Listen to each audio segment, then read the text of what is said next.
నమస్తే. ఆర్ఎస్ఎస్ 100 ఏళ్లు పూర్తి చేసుకుంది.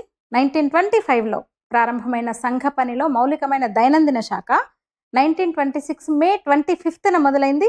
ఇక 1929 వరకు అంటే 4 ఏళ్ల వరకు కూడా సంఘ స్థాపన జరిగిన 4 ఏళ్ల వరకు కూడా సంఘ విస్తరణ ప్రధానంగా మహారాష్ట్ర, మధ్య భారత్లకు మాత్రమే పరిమితమైంది. 1929 నవంబర్ 9-10 తేదీల్లో నాగపూర్లో జరిగిన సమావేశాల్లో సంఘ నిర్మాత డాక్టర్ హెడ్గేవార్ని సరసంఘ్ చాలక్గా ప్రకటించి సంఘానికి అఖిల భారత స్వరూపం ఇచ్చారు. ఇక 1929-40 మధ్య కాలంలో ఆ రోజుల్లో అంటే ఇప్పుడు ప్రాంతం అంటారు, అప్పుడు ప్రావిన్సెస్కి సంఘ పని విస్తరించింది, అన్ని ప్రావిన్సెస్కి అన్నమాట. ఇక సంఘానికి 1940 సంవత్సరం చాలా కీలకమైన సంవత్సరము, సంస్థ చరిత్రను మలుపు తిప్పిన సంవత్సరం అని చెప్పొచ్చు. ఆ ఏడాది వారం రోజుల పాటు జరిగిన సమావేశాల్లో సంఘ పనికి సంబంధించిన సమగ్ర రూపం, అట్లాగే సంఘ ప్రార్థన, సంఘ ఆజ్ఞలు మొదలైనవన్నీ కూడా నిర్ణయించారు. అదే ఏడాది నాగ్పూర్లో జరిగిన తృతీయ వర్గ సంఘ శిక్షా వర్గకు దేశంలోని అన్ని ప్రాంతాల నుంచి శిక్షార్థులు వచ్చారు. ఆ శిక్షా వర్గలో డాక్టర్ జీ చివరి బౌద్ధిక అన్నమాట అది. అదే సంవత్సరం జూన్ 3న ఆయన ఈ లోకాన్ని వదిలేశారు. డాక్టర్ జీ సూచన మేరకు శ్రీ గురు గోల్వాల్కర్ సంఘానికి 2వ సరసంఘ్ చాలక్గా వచ్చారు. ఆ ఏడాదే గురూజీ పిలుపు మేరకు అనేక మంది ప్రచారకులు వచ్చారు. దేశమంతా సంఘ కార్య విస్తరణకు వెళ్లారు. అదే సమయంలో దేశ స్వాతంత్ర పోరాటం కీలక దశకు చేరుకున్న సమయం అది. ఆ పరిస్థితిలో ఒక పక్క సంఘానికి అనుకూలం, మరో పక్క దేశం సమస్యల వలయంలో చిక్కుకుంటున్న సమయం. ఆ టైంలోనే గురూజీ మార్గదర్శనంలో సంఘం ఒక పక్క విస్తరణ, మరో పక్క నిలదొక్కుకోవడం మొదలైందని చెప్పొచ్చు. 1940 నుంచి 1937 మధ్య కాలంలో సంఘం దేశంలో అప్పుడున్న అన్ని జిల్లాలకు విస్తరించింది. అంతేకాదు స్వయం సేవకులు వివిధ సామాజిక రంగాల్లో పనులు మొదలుపెట్టారు. అక్కడి నుంచి సంఘ విస్తరణ ఒక క్రమ పద్ధతిలో దేశంలోని తాలూకాలు, నగరాల్లో వేగంగా పెరగసాగింది. ఇక ఈ 100 ఏళ్ల సంఘ ప్రయాణం అంతా సులువుగా ఏం సాగలేదు. అనేక ఆటంకాలు, ప్రతిఘటనల మధ్య ప్రయాణం సాగింది. ప్రభుత్వాలు తమ రాజకీయ లబ్ధి కోసం 3 సార్లు నిషేధం విధించాయి సంస్థ మీద. ఆ నిషేధాలు, ఆటంకాలు, ప్రతిఘటనలు సంఘం తనకు అనుకూలంగా మలుచుకొని వాటిని అధిగమిస్తూ రెట్టింపు ఉత్సాహంతో ముందుకు సాగుతూ వచ్చింది. ఈ రోజు దేశమంతా విస్తరించింది. భారతదేశంలో మాత్రమే కాదు, ప్రపంచంలో అనేక దేశాల్లో హిందువులను సంఘటితపరిచే పని అక్కడ కూడా చేస్తూ ఉన్నది. ప్రపంచాన్ని ప్రభావితం చేస్తున్నది.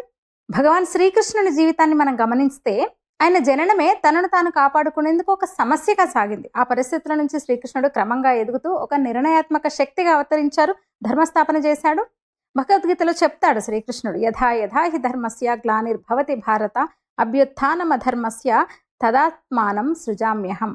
అంటే అధర్మం పెచ్చుపెరిగినప్పుడు నాకు నేను సృజించుకొని సాకార రూపంలో అవతరిస్తుంటాను. అంటే ధర్మరక్షణ అనేది ఈ దేశం యొక్క శక్తి రహస్యం.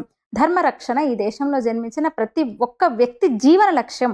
ధర్మ సంరక్షణ అంటే ఏంటి మరి అంటే సమాజంలోని వ్యక్తులు, కుటుంబాలు, వ్యవస్థలన్నీ ఉంటాయి దాంట్లో. ఆ సమాజం ఏ మార్గంలో నడవాలి, ఏ వ్యవహార శైలిలో ఉండాలో మనం నేర్చుకోవాలి. ప్రకృతి పరమేశ్వర స్వరూపం సమాజం. ఈ సృష్టిని కాపాడుకోవాలంటే ప్రకృతిని కాపాడుకోవాలి, అంటే పర్యావరణాన్ని కాపాడుకోవాలి. ప్రకృతి, వ్యక్తులు, కుటుంబము, వ్యవస్థలు, సమాజ సంరక్షణ కోసం ధర్మాచరణ ముఖ్యం.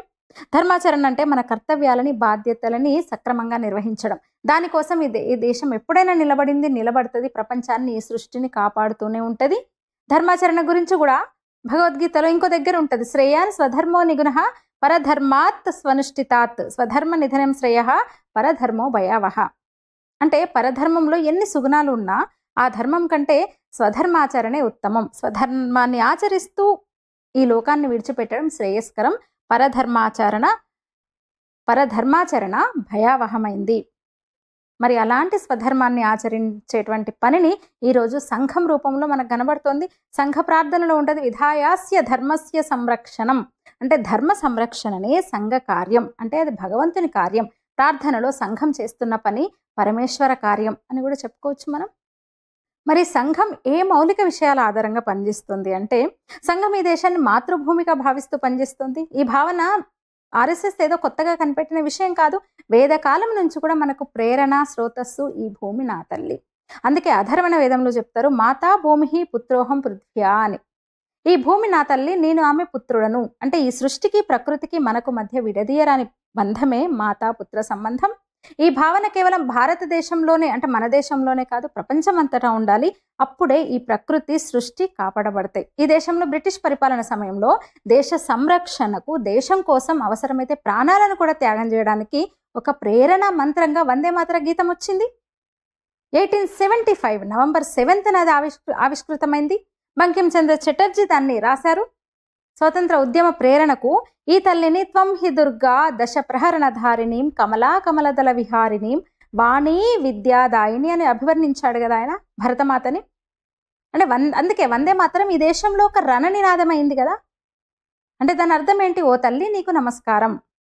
మనం హిందువులం, మన తల్లి భరతమాత. స్వామి వివేకానంద అన్నాడు, ఈ దేశంలో మనం ఎవరము, మనందరి తల్లి ఎవరు అనే విషయాన్ని ఆయన స్పష్టంగా ప్రజలందరికీ ప్రేరణాదాయకంగా చెప్పారు. గర్వ్ సే కహో హమ్ హిందూ హై, గర్వ్ సే కహో హమ్ హిందూ హై అంటే మన అందరి తల్లి భరతమాత అని చెప్పారు ఆయన. రాష్ట్రీయ స్వయం సేవక్ సంఘ్ కూడా అదే చెప్తుంది, మనం హిందువులం, మనం హిందూ బంధువులం, మనం హిందువులం, మనం బంధువులం, మనం అందరం హిందూ బంధువులం. హిందూ సమాజ సంఘటన గురించి మాట్లాడుతూ ఉంటుంది సంఘం. ఈ విషయాలన్నీ కూడా సంఘ ప్రార్థనలో మనకు కనిపిస్తాయి. ప్రారంభంలోనే నమస్తే సదా వత్సలే మాతృభూమే, ఆ తదుపరి చరణంలో ప్రభో శక్తిమన్ హిందూ రాష్ట్రాంగభూత అంటే మనందరం ఈ హిందూ రాష్ట్ర అవయవ స్వరూపులం మనం. ఆ తదుపరి విధాయాస్య ధర్మస్య సంరక్షణం పరం వైభవం సేతు మేతత్ స్వరాష్ట్ర. చివరిలో భారత్ మాతాకి జై అని ప్రార్థన ముగిస్తాం. అంటే సంఘం పని సిద్ధాంతం అంతా కూడా ప్రార్థనలోనే ఉంది. అందుకే ప్రార్థన భగవద్గీత లాంటిది స్వయం సేవకులకు.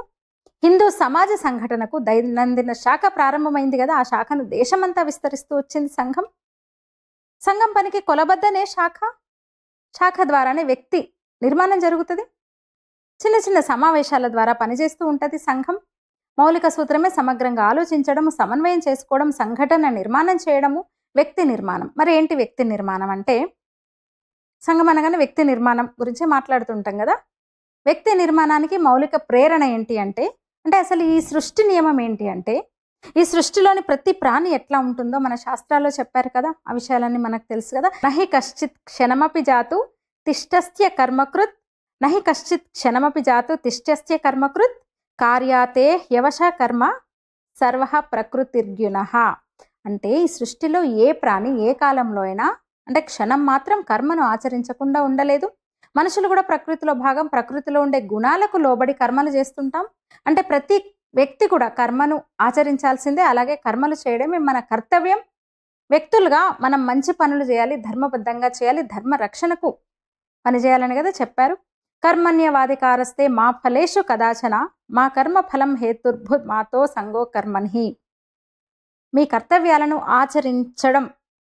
ఆచరించడంలో నీకు అధికారం ఉంటుంది, ఫలితం నీకు హేతువు కారాదు, దాంతో నీవు అశక్తుడవు కావద్దు. అంటే ప్రతిఫలాపేక్ష లేకుండా కర్తవ్య బుద్ధితో నీ కర్తవ్యాలను నీవు నిర్వర్తించాలి అని కదా. రాష్ట్రీయ స్వయం సేవక్ కూడా అదే చెప్పింది. స్వయం సేవకులందరూ కూడా హిందూ సమాజ సంఘటన కార్యంలో ప్రతిఫలాపేక్ష లేకుండా దేశం కోసం పనిచేస్తూ ఉంటారు. అలాంటి కార్యకర్తలను సంఘం నిర్మాణం చేస్తూ ఉంటుంది. అందుకే సంఘంలో ప్రతిరోజు గంట అంతకంటే ఎక్కువ సమయం ఇచ్చి పనిచేసే లక్షల మంది కార్యకర్తలు ఉన్నారు. ప్రతిరోజు కూడా దేశం కోసం పనిచేసే స్వభావాన్ని సంఘం నిర్మాణం చేస్తుంది అన్నమాట. దేశవ్యాప్తంగా శక్తివంతమైన వ్యవస్థ నిర్మాణం జరిగింది. హిందూ సమాజమే ఒక వ్యవస్థితమైన సమాజం. ఈ సమాజంలో సామాజిక, ధార్మిక, ఆర్థిక మొదలైన వ్యవస్థలు నిర్మాణమైనాయి. వందల ఏళ్ల నుంచి కూడా హిందూ సమాజంలో సామాజిక వ్యవస్థలో ఏర్పడిన లోటుపాట్లు, అవ్యవహారాలు సమాజాన్ని ఆత్మరక్షణలో పడేసినాయి.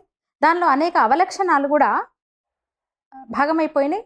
దాంతో బలహీనమైంది. ఆ వ్యవస్థలను తిరిగి శక్తిమంతం చేయాల్సిన ఒక చారిత్రక ఆవశ్యకత ఏర్పడ్డది. దానిని సాధించడానికే సంఘం ప్రయత్నిస్తోందన్నమాట.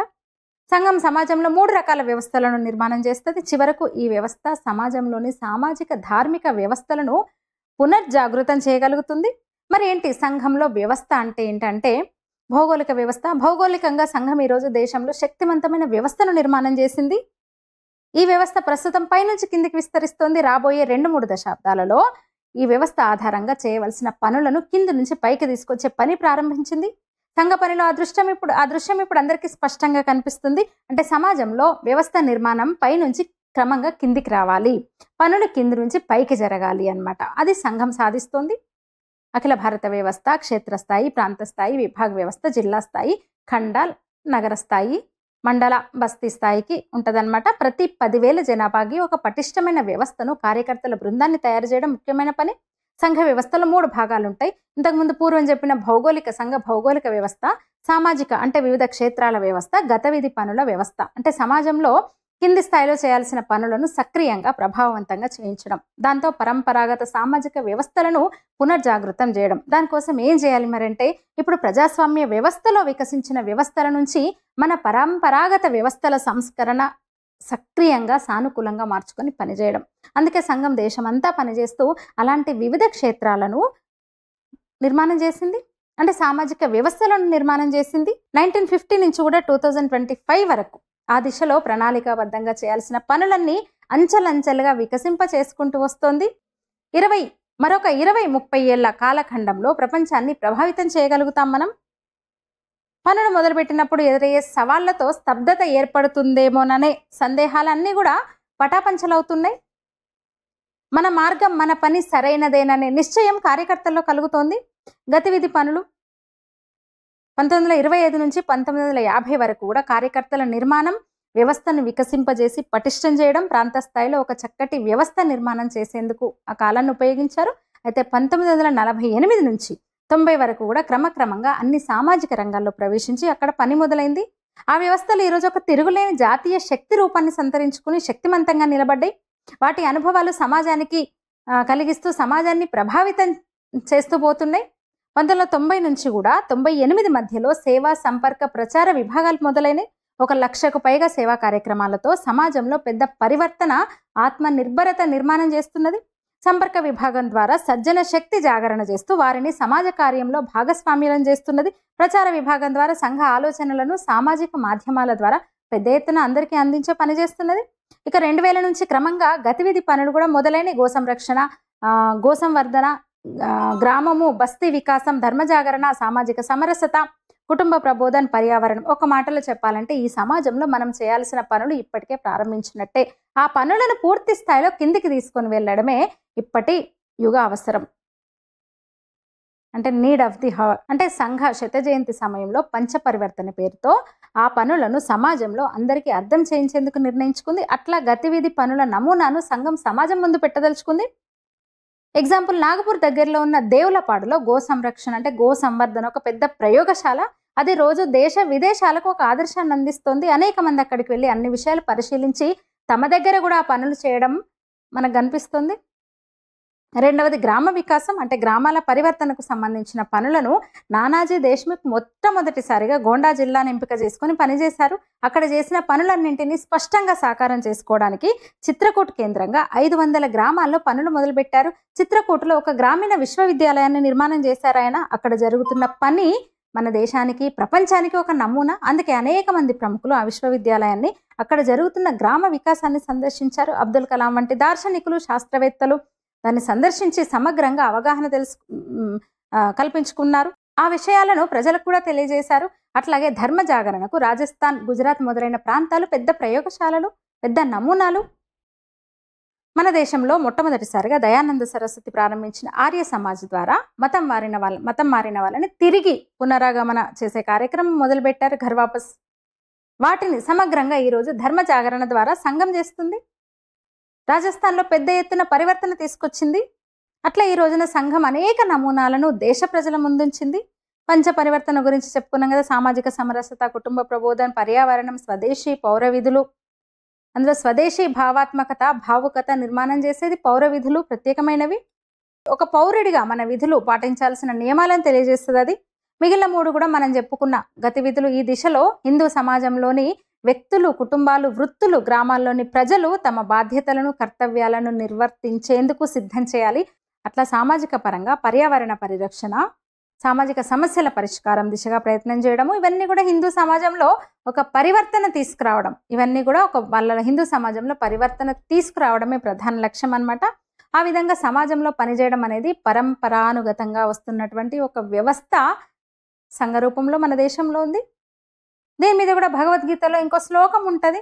ఇంకా పంచపరివర్తన ముందే చెప్పుకున్నాం. సామాజిక సమరసత, కుటుంబ ప్రబోధన, పర్యావరణం, స్వదేశీ పౌర విధులు, ఇందులో స్వదేశీ పౌర విధులు ప్రత్యేకమైనవి, అంటే ఒక పౌరుడిగా మన విధులు పాటించవలసిన నియమాలను తెలియజేస్తుంది.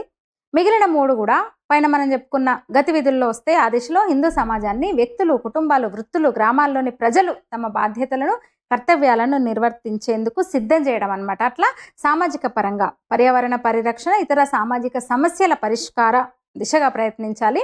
అంటే ఆ విధంగా సమాజంలో పరివర్తన తీసుకురావడమే ప్రధాన లక్ష్యం అన్నమాట. దీని గురించి కూడా భగవద్గీతలో ఒక శ్లోకం ఉంటుంది. అధిష్టానం తథాకర్త కరణం చ పృథగ్విధం వివిధాశ్చ పృథక్ చేష్ట దైవం చై వాత్ర పంచమం. అంటే కర్మల సిద్ధి ముందు అధిష్టానం అంటే భూమిక సిద్ధాంతం, అట్లనే వివిధ రకాలైన సాధనాలు, నానా విధాలైన పనులు, వీటన్నింటికి తోడు దైవబలం. ఈ 5 ఒక సిద్ధాంత విజయానికి తోడ్పడతాయి. రాష్ట్రీయ స్వయం సేవక్ సంఘ్ ఆ పద్ధతిలోనే సమాజంలో పనిచేసుకుంటూ పోతున్నది అనమాట. అయితే గడిచిన 1000 ఏళ్లలో కూడా సమాజం ఎదుర్కొంటున్న అనేక సమస్యల పరిష్కారానికి అనేక మంది అనేక రకాలుగా ప్రయత్నాలు చేసుకుంటూ వచ్చారు. తమ పనుల ద్వారా సమాజానికి ఒక దిశను చూపించారు. తులసీదాస్, రాణా ప్రతాప్, సమర్థ రామదాసు, శివాజీ, విద్యారణ్యుల వారు, రామకృష్ణ పరమహంస, వివేకానందుడు, అట్లా ఇప్పుడు సమాజంలో జరుగుతున్న ఆ ప్రయత్నాలకి ఒక సమగ్ర రూపంని సంఘంలో డాక్టర్ జీ, గురూజీ ఇచ్చారు. అంటే దాన్ని సాకారం చేశారని చెప్పొచ్చు. వాళ్ళు ఇచ్చిన సమగ్ర రూపాన్ని, వాళ్ళు చేసిన ప్రయత్నాలన్నింటికి ఒక సమగ్ర రూపాన్ని సంఘంలో, అంటే ఆ రూపాన్ని సాకారం చేసిన వాళ్ళే డాక్టర్ జీ, గురూజీ. సంఘం ప్రణాళికాబద్ధంగా అనేక మైలురాళ్లను దాటుకుంటూ శతాబ్ది సంవత్సరంలో అడుగుపెట్టింది. ఒక్కొక్క మైలురాయి దాటిన తర్వాత సమీక్షలు చేయడం, తదుపరి లక్ష్యాలను నిర్దేశించుకోవడం సంఘం సహజంగానే చేస్తూ ఉంటుంది. అంటే 1985లో షష్ఠి పూర్తి 60 ఏళ్ల సందర్భం, సంఘ 60 ఏళ్ల సందర్భం, డాక్టర్ జీ జయంతి, ఆ తర్వాత 75 ఏళ్ల సందర్భంగా ఉత్సవం, గురూజీ శత జయంతి, ఇప్పుడు సంఘ శతాబ్ది. ఇక ఆర్ఎస్ఎస్ 3 అంచెల్లో పనిచేస్తుంది. శాఖ ఆధారంగా వ్యక్తి నిర్మాణం, అంటే వ్యక్తి పరివర్తన మొదటి అంచె. శాఖలలో నిర్మాణమైనటువంటి వ్యక్తులు సమాజంలో ఉన్న అన్ని వ్యవస్థల్లో, సంస్థల్లో ప్రవేశించి పనిచేస్తూ ఉంటారు. అంటే సామాజిక వ్యవస్థల్లో సమాజానికి సంబంధించిన విలువల నిర్మాణం చేసేందుకు పనులు చేసుకుంటూ వెళ్తారు. తద్వారా వ్యవస్థీకృతమైన హిందూ సమాజ నిర్మాణం చేసేందుకు ప్రయత్నం చేస్తారనమాట. దీన్ని వ్యవస్థ పరివర్తన అంటున్నాం. ఇక హిందూ సమాజంలో వ్యక్తులు, కుటుంబాలుగా, వృత్తులుగా, గ్రామాల్లో, దేశంలో తమ బాధ్యతలను, తమ కర్తవ్యాలను నిర్వర్తించేందుకు సిద్ధం చేయాలి. అట్లా సామాజిక పరంగా చేసేటటువంటి పనులు ఏవైతే ఉన్నాయో వాటిని 3వ అంచె అని చెప్పొచ్చు. అంతేకాదు సంఘ శతాబ్దాలుగా దేశం ఎదుర్కొంటున్న అనేక సమస్యల పరిష్కారానికి జన సామాన్యాన్ని తట్టిలేపడం, ఉద్యమించడానికి సిద్ధం చేయడం సంఘ కార్యకర్తలు చేస్తూ వస్తుంటారు. అలాంటి వాటిలో భరతమాత, గంగామాత రథయాత్ర, అయోధ్య రామజన్మభూమి విముక్తి ఉద్యమం, స్వదేశీ భావ జాగరణ, ఇవన్నిటిని చెప్పొచ్చు. సంఘం అనేక అద్భుతమైన విజయాలను సాధించింది. ఇట్లా అయితే శతాబ్దిలో అడుగుపెట్టిన వేళ సామాజిక పరివర్తన ప్రధాన లక్ష్యంగా కార్యక్రమాలను నిర్వహించనుంది. ఇవాళ ప్రపంచంలో అనేక రంగాల్లో విప్లవాలు వచ్చినాయి. వ్యవసాయ రంగం, పారిశ్రామిక రంగం, సాంకేతిక రంగం మొదలైన వాటిల్లో ఎన్నో విప్లవాలు వచ్చినాయి. ఇక రావాల్సింది మానవ జీవితాలను పునర్నిర్మించేందుకు విలువలతో కూడిన ప్రపంచ నిర్మాణం చేయడం. అందుకు ధార్మిక, ఆధ్యాత్మిక విప్లవం రావాల్సిన అవసరం ఉంది. ఆ దిశలో పనిచేయాల్సిన అవసరం ఉంది. సంఘం ఈ విధంగా పనిచేస్తూ ముందుకెళ్తోంది. ఈ పనులన్నీ కూడా 100 ఏళ్ల కాలంలో పూర్తి చేసింది. ఇంకా రాబోయే 20-25 ఏళ్లలో సంఘం ఆశించిన పరమ వైభవ స్థితికి ప్రవేశిస్తుంది. సిద్ధాంతపరంగా, విధానపరంగా, ఆలోచన పరంగా ఉత్తర దక్షిణ ధృవాలైన 2 ప్రజా సంస్థ. ఈ సందర్భంగా ఇంకో విషయం, 1925లో సిద్ధాంతపరంగా, విధానపరంగా, ఆలోచన పరంగా ఉత్తర దక్షిణ ధృవాలైన 2 ప్రజా సంస్థలు ప్రస్థానాన్ని ప్రారంభించినాయి. రాష్ట్రీయ స్వయం సేవక్ సంఘ్, భారత కమ్యూనిస్ట్ పార్టీ. రెండింటికి కూడా గొప్ప చరిత్ర ఉన్నది. 2 సంస్థలు కూడా మేధోపరంగా, సామాజికంగా, సాంస్కృతికంగా తమదైన ముద్రను జాతి జీవనంలో బలంగా వేసినాయి. కానీ కాలక్రమంలో చీలికలు పేలికలై మూల సిద్ధాంతం చచ్చి, నైతిక ధృతి సడలి, రాజకీయంగా దిగజారి, ప్రజల చేత తిరస్కరించబడి భారత కమ్యూనిస్టు పార్టీ దాదాపు దివాలా తీసింది. అదే రాష్ట్రీయ స్వయం సేవక్ సంఘ్ అఖండంగా, అప్రతిహతంగా ముందుకు సాగుతోంది. శాఖోపశాఖలుగా మహా వటవృక్షం వలె విస్తరించి నిత్య నూతనంగా వర్ధిల్లుతోంది. ఇన్ని కోట్ల కార్యకర్తలతో, ఇన్నిన్ని క్షేత్రాల్లో, ఇన్నిన్ని బృహత్ వ్యవస్థలతో, ఇంత ఏకశిలా సదృశంగా, ఇంత క్రమశిక్షణాయుతంగా, ఇంత నిస్వార్థంగా, నిరాడంబరంగా, వంక పెట్టలేనంత పకడ్బందీగా 100 ఏళ్లుగా నడుస్తున్న సాంస్కృతిక, సాంఘిక సేవా సంస్థ మొత్తం ప్రపంచ చరిత్రలో మరొకటి లేదు. ఏం చేస్తుంది ఆర్ఎస్ఎస్? దాని విజయ రహస్యం ఏంటి అంటే, ఆ సంస్థ గిట్టని వాళ్ళకి ఎన్ని జన్మలెత్తినా అర్థం కాదు. ఆర్ఎస్ఎస్ గర్జించదు, క్షాత్రం ప్రదర్శించదు, ఎంత రెచ్చగొట్టినా రెచ్చిపోదు, ఎవరెంత దుమ్మెత్తిపోసినా చలించదు, ఎవరెంత మొత్తుకున్నా తాను ఎంచుకున్న దారి నుంచి అరంగులం కూడా వెనకదు. తన ప్రభావం ఎంత ఘనమైనదైనా ఆర్ఎస్ఎస్ బహిరంగంగా చెప్పుకోదు, తన ప్రతాపాన్ని ఒప్పుకోదు. సంఘ నిర్మాణానికి మనుషులను తయారు చేయడం, సహస్ర బాహువులతో వారి చేత పని చేయించడమే సంఘ పని. అది తానుగా లైమ్ లైట్ లో ఎక్కడా కనబడదు, సంఘ్ జస్ట్ ఉంటదంతే. అది ఉన్నది కాబట్టే హిందూ సమాజం క్షేమంగా ఉంది. సనాతన ధర్మాన్ని, హిందూ మతాన్ని, హైందవ సంస్కృతిని, హిందువుల ఉనికిని నిర్మూలించడానికి ప్రపంచవ్యాప్తంగా రాక్షస పైశాచిక అక్షౌహిణులు ఉమ్మడిగా విరుచుకుపడుతున్న ఈ విపత్కాలంలో ఆర్ఎస్ఎస్ లేని హిందూ సమాజాన్ని తలుచుకుంటే భయమేస్తుంది. నమస్తే సదా వత్సలే మాతృభూమే అని దిగంతాలకు నినదిస్తూ తొలి శతాబ్దిలాగే సహస్రాబ్ది మైలురాయిని మన సంఘం జయప్రదంగా చేరుకోవాలని ఆకాంక్షిద్దాం మనం. ఇవి మా గురువులు రాంపల్లి మల్లికార్జున్జీ అట్లనే ఎంబీఆర్ శాస్త్రి సార్ రాసిన వ్యాసం అన్నమాట. ధన్యవాదాలు.